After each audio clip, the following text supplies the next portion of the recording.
असम सरकार ने 1935 का एक कानून रद्द कर दिया, मुस्लिम मैरिज एक्ट, जिसके तहत मुस्लिमों में विवाह और तलाक के प्रावधान दकियानूसी तरीके के बताए जा रहे थे। अब एआईयूडीएफ के बदरुद्दीन अजमल भड़क गए। उनका कहना है कि इलेक्शन के टाइम पर यह मुस्लिम स्वर को प्रेशराइज करने की कोशिश की जा रही है। मेरे साथ में उदय जी हैं और सबसे पहले तो आप सभी जितने भी व्यूअर्स हैं उदय जी को विश कीजिए, आज इनका जन्मदिन है। Wish all the very best और मेनी मेनी हैप्पी रिटर्न्स उदय। हम ये असम में जो हिमंता बिस्वा शर्मा ने एक बड़ा फैसला किया है, मुस्लिम मैरिज एक्ट 1935 का, उन्होंने कहा भाई अंग्रेज़ों के ज़माने का है, दकियानूसी कई इसमें प्रोविजंस थे जिसकी वजह से इसे रद्द करना पड़ा। लेकिन बदरुद्दीन अजमल भड़के हुए हैं, कहते हैं मुस्लिम पर प्रेशर डाला जा रहा है। मेरा सवाल ये है कि इन मुस्लिम नेताओं को कौन समझाए और मुस्लिम आबादी को कौन समझाए कि देश संविधान से चलेगा या शरई कानून से? जी बिल्कुल राशिद जी, क्योंकि ये जो कहा जाता है ये नया भारत है और हिमंता बिस्वा शर्मा काफ़ी बार चर्चा करते हैं कि ये नया असम है। जो अपीज़मेंट होता था पुराने ज़माने में, वो लगातार हमला बोलते हैं कांग्रेस पार्टी पर, वो कहते हैं वही जिम्मेदार है अपीज़मेंट पॉलिटिक्स की, और वो अपीज़मेंट पॉलिटिक्स को कहीं ना कहीं करेक्ट करना चाह रहे हैं। वो कह रहे हैं कि हम किसी एक धर्म या समुदाय के खिलाफ नहीं हैं, मगर अगर गलत हो रहा है, अगर पुराने तरीके से कानून और तरीके चल रहे हैं तो उसको बदलना भी सरकार की जिम्मेदारी। हमने देखा कि ट्रिपल तलाक को भी जब अबॉलिश किया, निकाह हलाला को भी जब अबॉलिश किया, तो भी बहुत से नेताओं ने सवाल उठाए थे, बहुत से कुछ लोगों ने कहा था कि एक धर्म को टारगेट किया जा रहा है। मगर किसी भी धर्म में अगर कुछ गलत हो रहा है, यूनिफॉर्म सिविल कोड की जैसे अगर बात करें हम, तो वो हर धर्म को यूनिफॉर्मिटी में दायरे में लेकर आ रहे हैं। ऐसा नहीं है कि वो आप इंडिकेशन दे रहे हैं कि उत्तराखंड और असम के बाद अब देश के लिए यूसीसी का इंडिकेशन है। जी बिल्कुल। और अगर जैसे हिंदू धर्म में भी सती का प्रैक्टिस होता था, जौहर का प्रैक्टिस होता था, तो वो भी गलत था कहीं ना कहीं, और उसे भी अबॉलिश करना सरकार की जिम्मेदारी थी। तो अगर उस समय सवाल नहीं उठे तो अब क्यों उठ रहे हैं? पर चुनाव का माहौल है, चुनाव सीजन है राशिद जी, आप तो जानते हैं ये पार्टियां और ये नेता ऐसे बयान देंगे और देते रहेंगे। अब जनता ही निर्णय लेगी कि कौन सही और कौन गलत है। ठीक बात आप कह रहे हैं, लेकिन जनता जब अपने विवेक का इस्तेमाल करती है ना, तो उसे ये भी समझ में आता है कि देश संविधान से चलता है, देश के कानून से चलता है, शरई अदालत से नहीं चलता। और शरई अदालतों वाली जो दुकान है उनका भी बंद होना बेहद ज़रूरी है। और हिमंता बिस्वा शर्मा ने इसी तरह का एक बहुत बड़ा ये एक्शन लिया।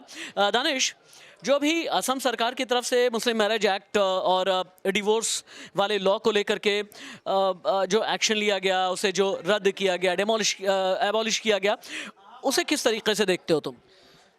मैं तो कहीं न कहीं इसको 2024 की सियासत और चुनाव के नज़रिए से देख रहा हूँ, क्योंकि जिस तरीके अपना ओपिनियन भी बताओ, और एक बार मैं चाहूँगा कि न्यूज़ रूम का ओपिनियन भी बहुत जल्दी से ले लो। मैं एक बार अपना न्यूज़ रूम का काम भी निपटा लेता हूँ। जिस तरीके से 2024 का चुनाव बिल्कुल करीब है, इसकी वजह से लगातार अब बीजेपी दूसरे मोड में नज़र आ रही है। हिंदू मुसलमान के वोट बैंक को जिस तरीके से उसकी एक बड़ी पॉलिसी होती है, उसको लगातार अपने चश्मे से हमेशा दिखती है, और इसी वजह से हेमंत बिस्वा शर्मा ने एक नई चाल चलते हुए और बीजेपी को असम में जो हारी हुई सीटें थी उसको जिताने के लिए लगातार बीजेपी अब मंथन कर रही है। ऐसे में हम शहबाब भाई से जानना चाहेंगे कि असम में जिस तरीके से हेमंत बिस्वा शर्मा ने एक नया कदम उठाया है, क्या ये मुस्लिमों के खिलाफ है या 2024 की पॉलिटिक्स के लिए है?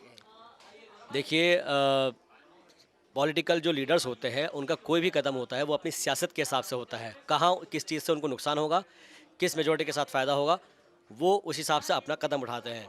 ये बात और है कि अब अगर आप कहें उसको कि हम पब्लिक डिमांड के ऊपर कर रहे हैं या फिर अपनी जो है सरकार जो है अच्छे के लिए कर रही है, तो ये सब कहने की चीज़ें होती हैं, लेकिन इसके पीछे की जो है खबर अंदर की अलग ये होती है कि आपको किससे कितना फ़ायदा हो सकता है, कितना नुकसान हो सकता है। अभी आपने हाल ही में देखा है कि उत्तराखंड में यूसीसी ऑफिस किया गया है, लागू किया गया है, और उसके लोगों का अपने अलग अलग रद्द-ए-अमल है, अपना अलग अलग जो है उनके रिएक्शंस आ रहे हैं। मेरा कहना सिर्फ इतना है कि यूसीसी को लेकर अभी जो बातें चल रही है या फिर जो अभी आपने असम का जिक्र किया है, इसको 2024 से क्यों ना जोड़ा जाए, क्योंकि देखिए जब तक मेरा जो एक मानना है, हो सकता है मैं गलत भी हूँ, लेकिन जब तक वोटों का ध्रुवीकरण नहीं होता तब तक इंडिया की सियासत नहीं चलती है। बिल्कुल रविंद्र सर, असम में जिस तरीके से हेमंत बिस्वा शर्मा ने मुस्लिमों के खिलाफ खिलाफ समझिए या वहाँ के राज्य की जिस तरीके से जाग्रफी चेंज हो रही थी उनके मुताबिक कि लगातार मुस्लिमों की आबादी बढ़ रही है, असम के बांग्लादेशी कुछ घुसे चले आ रहे हैं, क्या ये उनको रोकने के लिए उनका एक कदम है या 2024 के लिए उनका एक एजेंडा है? देखिए, मैं तो इसे इस तरह से देखता हूँ कि ये बेशक 2024 को लेकर के उनका एक एजेंडा है, क्योंकि यूसीसी की वो बात कर रहे हैं। उत्तराखंड में भी यूसीसी बहुत सारे चेंजेस के साथ आया है। अगर इस बात को वो कह रहे हैं कि अब असम दूसरा राज्य होगा यूसीसी को लागू करने के लिए, और उससे पहले एक वो इतना बड़ा फैसला लेते हैं, और वो फैसला भी वो ऐसे उसमें किया गया है जिस समय इलेक्शन आने वाले हैं, कुछ समय के बाद आचार संहिता लग जाएगी देश में। इलेक्शन से पहले इस तरीके का जो कदम है, बेशक एक फिक्स वोट बैंक को लुभाने के लिए हो सकता है, ऐसा मेरा मानना है। और अगर यूसीसी ही लागू करना है उन्हें अगर असम में, तो उसको लेकर के एक वो अच्छा एक यूसीसी के साथ साथ वो कह रहे हैं कि मुस्लिमों की जो मैरिज एक्ट थी उसको लेकर कह रहे हैं। मैं ये मानता हूँ आज के दौर में ऐसा कोई मुसलमान या कोई भी किसी भी धर्म या संप्रदाय का ऐसा व्यक्ति नहीं है जो अपने नाबालिग बच्चों की शादी करता है। ये पुरानी रीति रिवाजों में कभी कभार हुआ करता था, अगर एक आध कहीं कुछ होता भी है तो वो एक अलग बात है, लेकिन उसके लिए एक स्पेशल कानून ला देना, एक स्पेशल कम्युनिटी को टारगेट कर देना, मेरे लिहाज से वो मुझे सिर्फ वोट बैंक की राजनीति नज़र आता है। बिल्कुल 2024 का चुनाव और लगातार वादों और दावों की जिस तरीके से झड़ी लगाई जा रही है, चाहे वो बीजेपी की तरफ से हो, सपा की तरफ से हो, कांग्रेस की तरफ से हो, आरजेडी की तरफ से हो, जेडीयू की तरफ से हो, तमाम पार्टियों की तरफ से, लेकिन ये सवाल उठता है कि किसका मारक हथियार कितना सही और सटीक जगह पर लगेगा, ये आने वाला वक्त बताएगा।